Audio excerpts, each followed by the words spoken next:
Hi, welcome to week 4 of Statistics 1 here in the spring of 2019. Back in week 2, we started working on how to collect data, organize it, and then graph it in such a way that the user can look at it and gain some insight as to what's going on with the data collected.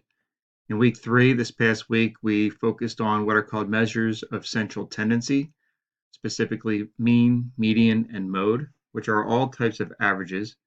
And those are statistics that give you a sense about where the numbers fall.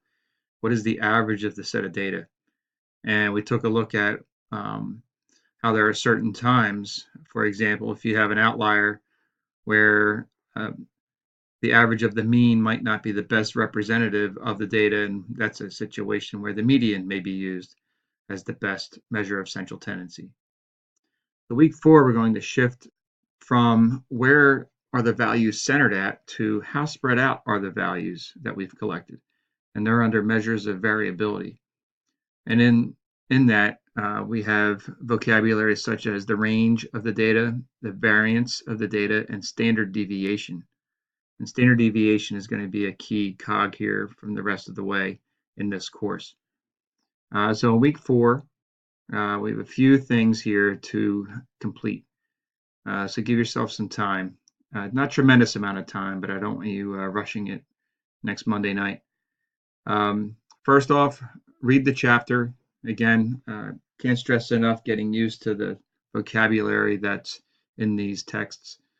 At the end of each chapter is a nice quick list of important terms that is helpful, I find, to keep track of. So read the chapter. There are 2 screencasts that I recommend you watching. The first is a walkthrough of finding standard deviation.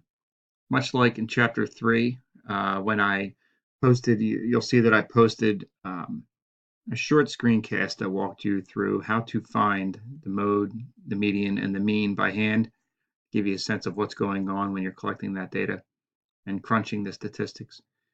Likewise, for this chapter, I have a screencast here that is a walkthrough on finding the standard deviation. So I use an example from the textbook and walk you through what's going on step by step in the formula that is spelled out in the text. And then for the second part of it, walk you through how to use Excel. If you don't feel like using this formula, letting Excel do the crunching for you, but at least you have an understanding of where this number is coming from. So I recommend that you watch this walkthrough video. And then again, if you'd like, watch the screencast on finding descriptive statistics on Excel, because those 2 are going to be very helpful for this week. After watching those and reading the book, and the chapter is not that long, so I recommend taking a good read there. There are 3 prompts in the textbook that are to be completed. So complete those 3 prompts. It's number 10, 11, and 12 in the text on page 80. But the other part then is a new activity where we're going to be using Excel specifically to demonstrate our ability to find descriptive statistics for a set of data. So that when you read this paragraph here describing what the actual activity is, there are 2 key links to this. The first link here is to the set of expectations, and it basically describes what's going on here. Now, don't get freaked out when you see this. This is one assignment that we're going to build on throughout the year. So for week 4, you only have to do this part A.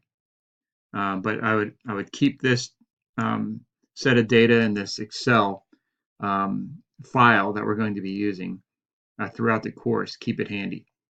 And then there's an Excel document that you're going to download.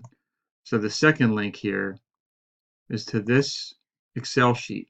And just to remind you how to download this using Blackboard and Google and Excel, when you get this format like this, you need to go to the 3 dots here, and you need to then download the actual Excel file. And then once it's downloaded, you're going to then open it up in this format. And this is the actual file that we're going to use. And it's going to be used for not only this assignment, but for a few others throughout the year. And the first thing I recommend that you do here is that you actually save this with your name on it. And then you can use this then to upload into the week 4 assignment. So again, as a recap, for week 4, and we're focusing on measures of variability. 4 main parts. Read the chapter, part 1. Watch these 2 videos, it's part 2. Complete the 3 prompts here in the textbook. That's number 3. And then the last part is using Excel to demonstrate your ability to find the descriptive statistics that we've been using so far this year. Good luck with the week. Highly recommend, again, please, to feel free to collaborate with each other and with me using the Slack discussion space.